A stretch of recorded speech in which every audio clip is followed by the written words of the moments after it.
Bonjour tout le monde, j'espère que vous allez bien. Moi, je vais super bien.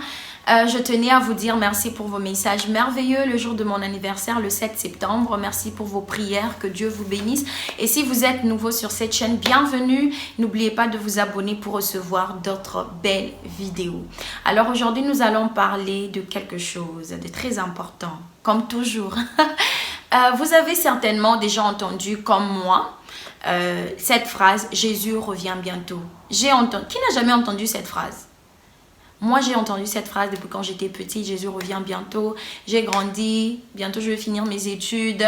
Certains d'entre nous vont se marier. Le retour. Et certaines personnes ont même utilisé cette phrase comme expression pour signifier quelque chose qui tarde, quelque chose qui traîne. Le bientôt de Jésus, ça veut dire quelque chose qui traîne. Mais je suis venue dire à quelqu'un aujourd'hui que oui, la venue de Jésus ou l'enlèvement, le retour du Seigneur est plus proche que jamais. C'est plus proche que jamais. Nous allons lire dans 2 Thessaloniciens 2, le verset... Bon, vous pouvez commencer à partir du verset 1er, mais moi je vais lire le verset 3 pour gagner du temps. La Bible dit que personne ne vous séduise d'aucune manière. J'aime ça. Que personne ne vous séduise d'aucune manière.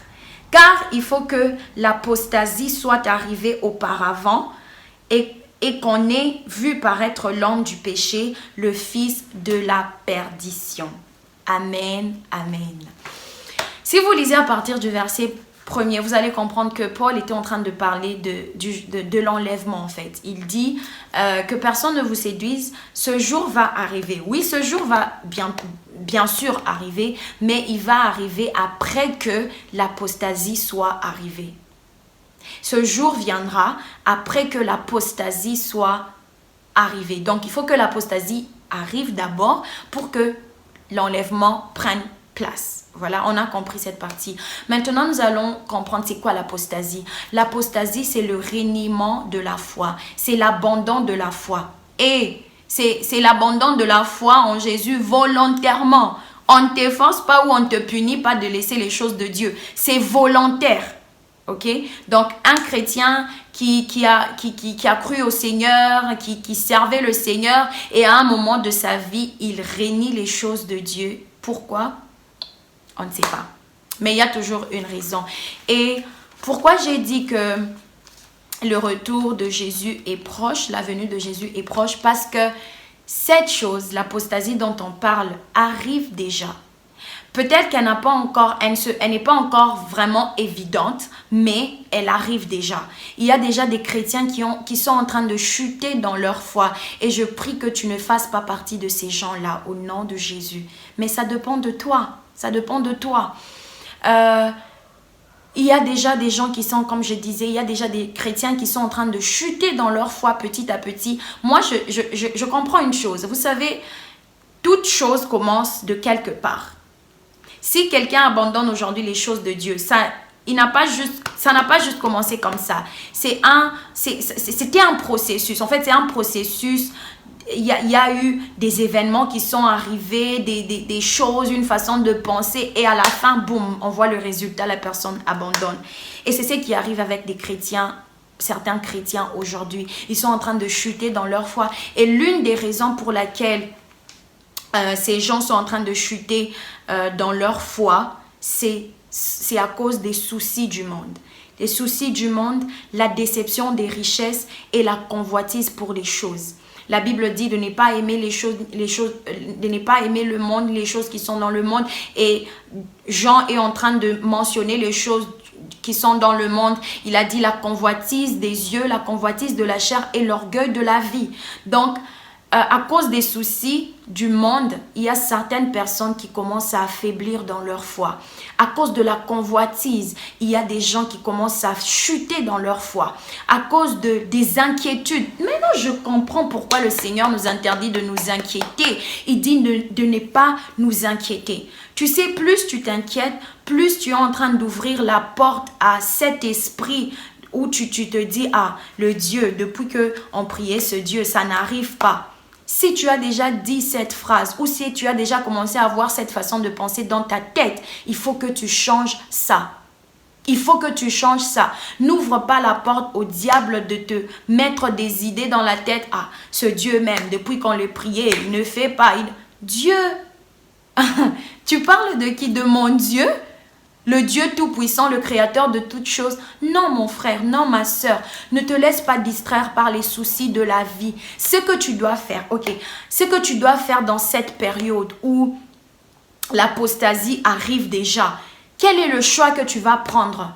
De rester en Christ. Rester en Christ, c'est-à-dire rester dans sa parole. Choisis de t'affermir dans les choses de Dieu. Il est important parce que nous sommes dans les derniers temps et les jours sont mauvais. Les jours sont vraiment mauvais et tu ne peux pas négliger ta vie chrétienne. Ça, c'est le temps où tu dois prendre la décision de t'affermir dans la foi, de t'affermir dans les choses de Dieu, avec la parole de Dieu. Donc, ton choix aujourd'hui doit être rester en Christ. Tu choisis de rester en Christ, de te focaliser sur les choses du royaume. Sois occupé à faire les choses de Dieu. Occupe-toi des choses de Dieu. Occupe-toi de ces choses-là. Focalise ton énergie sur l'accomplissement de la mission que Dieu a pour ta vie. C'est ce que je suis venue dire à quelqu'un aujourd'hui. Je suis venue nous dire, allez, réveillons-nous, réveillons-nous. Jésus revient bientôt.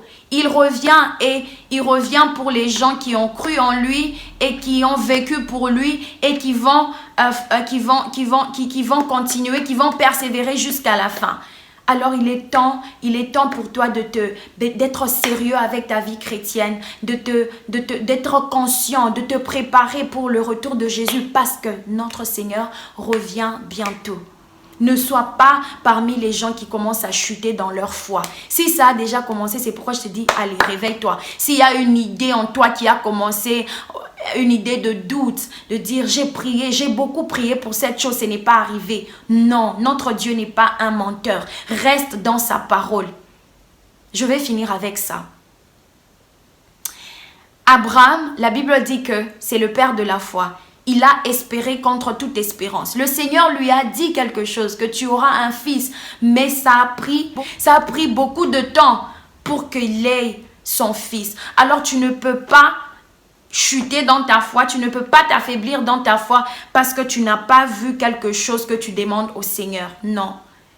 Reste focalisé sur lui.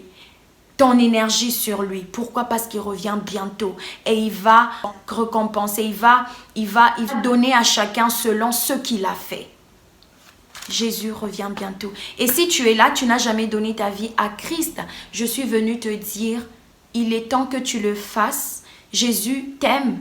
Il est le chemin, il est la vérité, il est la vie. Il veut que tu viennes à lui, il veut que tu croies en lui, il veut diriger ta vie parce qu'il est réel. Que Dieu vous bénisse. J'espère que vous avez été bénis. J'attends vos commentaires concernant ce message. Qu'est-ce que vous en pensez? Comment devons-nous nous préparer par rapport à ça? Ciao et à la prochaine.